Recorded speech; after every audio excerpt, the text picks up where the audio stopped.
السلام علیکم ورحمۃ اللہ وبرکاتہ۔ تھیم ٹی وی میں خوش آمدید۔ ناظرین، اس ویڈیو میں ہم آپ کو عمرے پر جانے والوں کے لیے دو انتہائی اہم خوشخبریاں سنائیں گے۔ امید ہے کہ آپ آخر تک ہمارے ساتھ رہیں گے۔ ناظرین، جیسا کہ آپ جانتے ہیں کہ کرونا وائرس کی وبا نے جس طرح پوری دنیا کے سیاسی، سماجی اور معاشی معاملات کو متاثر کیا تھا، اسی طرح اس وبا سے مذہبی معاملات بھی شدید متاثر ہوئے تھے۔ اللہ پاک کے فضل و کرم سے اب کرونا کا خوف دور ہوتا جا رہا ہے۔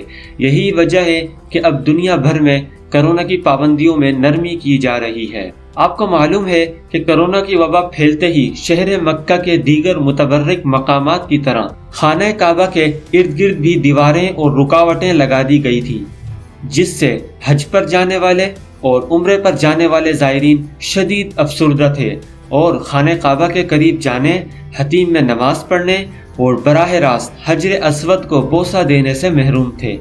اس سال بھی حج پر جانے والوں کو انہی پابندیوں کا سامنا تھا۔ مگر ناظرین اکرام، آپ کو یہ جان کر خوشی ہوگی کہ سعودی حکومت نے 2.5 سال کے بعد اب یہ رکاوٹیں ختم کرنے کا اعلان کر دیا ہے۔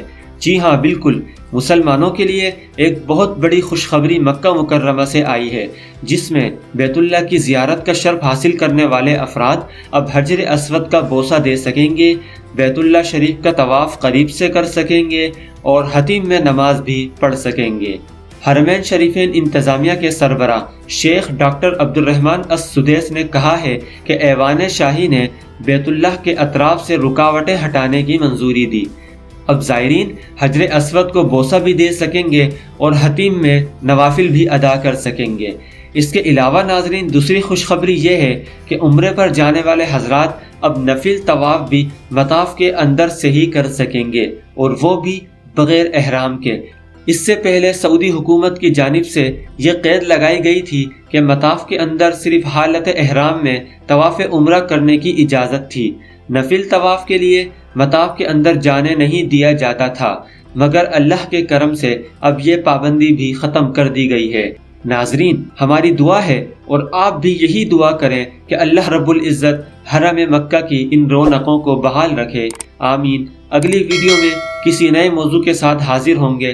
تب تک کے لیے مجھے اور تھیم ٹی وی کی پوری ٹیم کو دیجیے اجازت۔ اپنا خیال رکھیے گا۔ اللہ حافظ۔